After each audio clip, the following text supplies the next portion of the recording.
Hi, my name is Roger. And I'm Mayra. Welcome to Aaron Travels. In this video, we're going to share with you the 4 islands that we visited in Malaysia. We visited Penang, Langkawi, Perhentian Kecil, and Kapas. Okay, so we're gonna start with Penang Island. So Penang is not known for having crystal clear water beaches or for sunbathing, but it is known for having beautiful street art, delicious food, and just other fun things to do. Okay, so how to get there? We took a bus from the main terminal in Kuala Lumpur for $10 per person to the ferry station Abdul Halim, and from there we took the ferry for 30 cents to the island. And as far as lodging, we used Airbnb, got a place for around $10, about 20 minutes from Georgetown. So Georgetown is a beautiful city considered a World Heritage Site by UNESCO, and it's famous for its street art. It's beautiful. We recommended to see those street arts in a bicycle, especially if it's a hot day. We rented a bicycle and the prices vary between $3 and $6 per day. So we did that for the whole day, just cruising around looking for beautiful street art. And for delicious and affordable food, visit the Jetty food court. Here you can find plates for about $2 to $4 per person, and across the street from the food court you will find the Clan Jetties. These are a whole bunch of older houses built on stilts, and there's little bridges that you could walk over made out of wood. This is a really cool spot. It's good to go at the end of the day so you can watch the sunset. So for transportation in the island of Penang, you have Grab, which is the Uber of Asia, but we opted to rent a scooter. We rent a scooter for $8 per day, and here also they have a lot of ATMs, so you have easy access to money on the ATM. So once we rented the scooter, we head to the largest Buddhist temple in Malaysia, which is the Keloksi Temple. The temple is beautiful, and even though it's under construction right now, I think the visit there was worth it because it has some beautiful views and it's just a beautiful temple. For a beautiful view, you can visit Skywalk. You can catch the train to the top for about $7 per person. And when we got there, it was a little bit cloudy, but it was still worth the experience. You can also hike up to the top of the mountain if you want. We were planning on visiting the Monkey Beach and the tower, which are on the other side of the island, but when we got there we found out the trails were closed. However, we still did some other ones. We seen monkeys, we seen water lizards, so just make sure you call before you go to see if the access is open. Another temple that is worth visiting is the Burmese Dharmikarama Temple. This is the oldest Burmese temple in Malaysia, and it's beautiful. It's actually my favorite in Penang because the details are so beautiful. It has different sections, so give yourself enough time, at least like 2 hours to see the whole temple, but it's worth visiting. So now let's close off Penang with a beautiful hike, the Bukit Hijau hike. And this is a nice trail through the forest. It is well marked. There's up to 1 till 19. We made it up to number 12, but we heard that there is a waterfall at somewhere between it, and at the end there's a nice view. And as far as visiting the island, the best time to visit Penang is around November to February, but we went in July and we had nothing but sunny days. Alright, so the second island that we visited is Langkawi. So Langkawi has a little bit of everything. It has beautiful beaches, waterfalls, and just amazing views. And as soon as we arrived in Langkawi, we just headed to the famous Eagle in Langkawi, which is really close to the jetty when you arrive in a boat. As far as transportation, once again, we rented a scooter for $7 per day. You could also use the Grab app, it works here. And as far as ATMs, there's a lot of them around, so you should be fine to take out money if you need it. So for accommodations in Langkawi, we wanted to try the space capsule. So here we found one for $15 for both, and it was a really cool experience. It has lockers on the side for your bags, and inside it has really good AC, it has a TV, and it was just a really cool experience that we recommend if you're interested. Alright, so now it's time to talk about the beaches.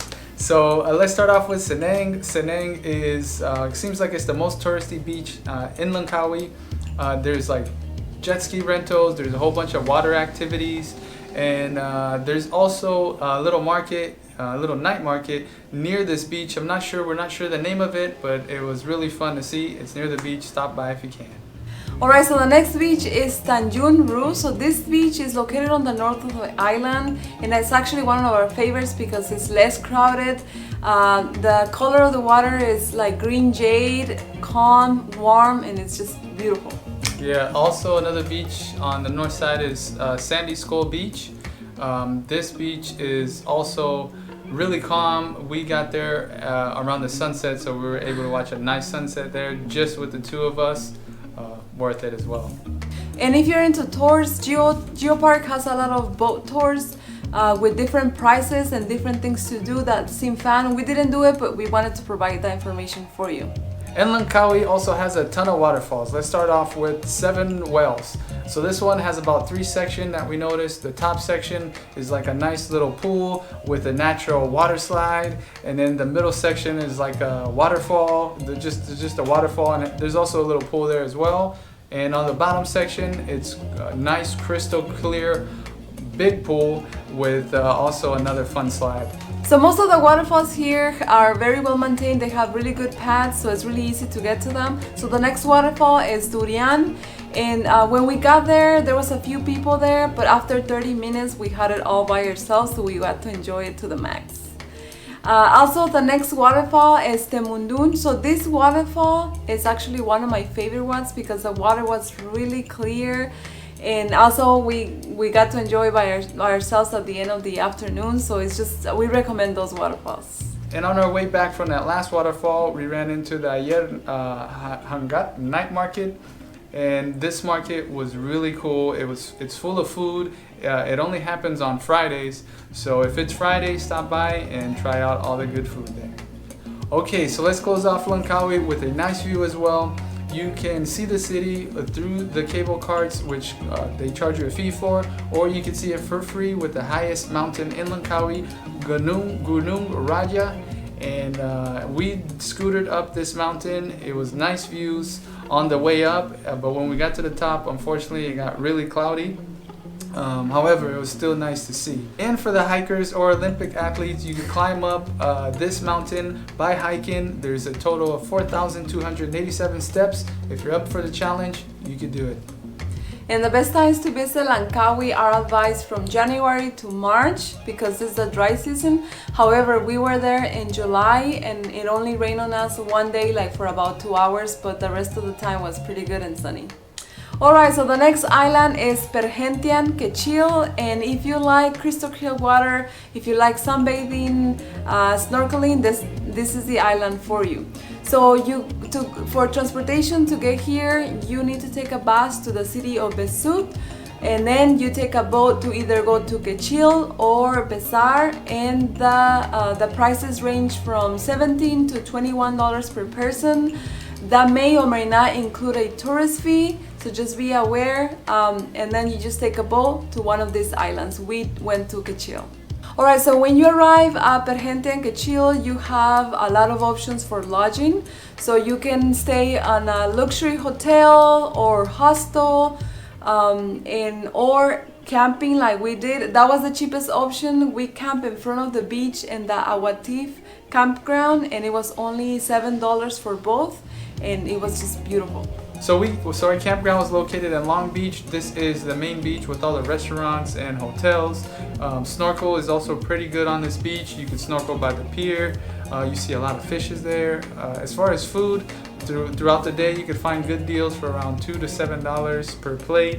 And at night, you could enjoy candlelight dinner at one of the barbecue spots. They do like barbecue seafood for $10 per plate, and it's pretty good. So just know that at these islands there are no ATMs, so our recommendation is to bring enough ringgits for your stay, for your food, or whatever you're gonna do.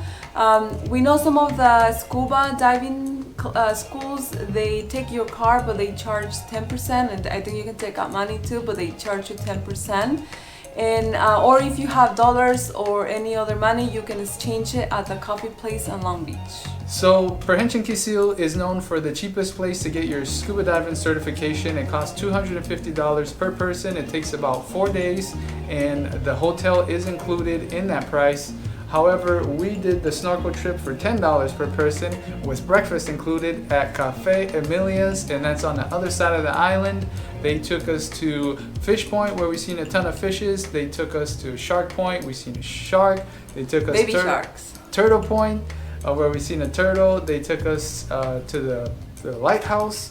They also took us. He jumped from the lighthouse. They also took us to the village to have some food. And Romantic Beach. And Romantic It Beach. was So all these places, $10. So Perhentian Kecil is also known to have some nice hikes. We did that in Siranjin, Pulau, and this one only takes 20 minutes to get to the top. Once you get to the top, you're gonna get a beautiful view of the beach and the stairs, and it's just a beautiful sight. If you want to take some pictures there, just be careful if you go on the stairs because some are broken. It also has another hike, and this one is called Adam and Eve. It's more like a trail because you had to cross to the other side of the island. This one takes about 40 minutes. You're gonna cross the forest, and once you get to the beach, where we were there and we had it for ourselves, it's just a small nice stretch of sand, and it has a swing as well. swing, and we just enjoy the time there. Best times to visit this island is around July through August and the beginning of September. They close parts of this island around November due to monsoons. Let's close this video off with one of our favorite islands, the one with the crystal clear water, beautiful snorkel. If you like relaxing on the shade, reading a book on a beach, this is the beach for you. Kapas. Alright, so for transportation and to get to Kapas, you need to get a bus to the city of Maranan. Then after that, head to the Maranan Jetty and get a boat for $10 per person round trip, and it's open ticket, and usually they run every day from 8 a.m. to 5 p.m. That day we were lucky because we got there like at 5:30, but there was a late boat, so we got to Kapas like 6 p.m. And as far as transportation in the island, you don't really need any. It's a small island. There's no cars or anything. Just like Perhentian Kecil, there's no cars there as well. So That's the beauty. as far as lodging, there's a few different options here, from little beach houses, charlettes to camping. Prices range anywhere from $5 to $100 per night. We chose the cheapest option, camping once again right in front of the beach in Koko's campground.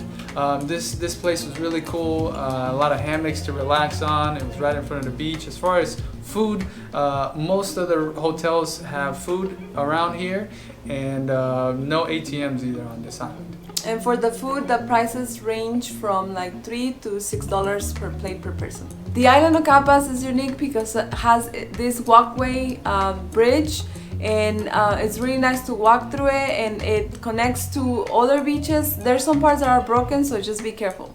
Okay, so as far as snorkeling, Kapa is one of our favorite spots in Malaysia because the reef is easily accessible, and even next to the pier, a section that we thought was just seaweed floating around. I got in there and it was just a school of fishes, one of the best experiences I had, and definitely awesome.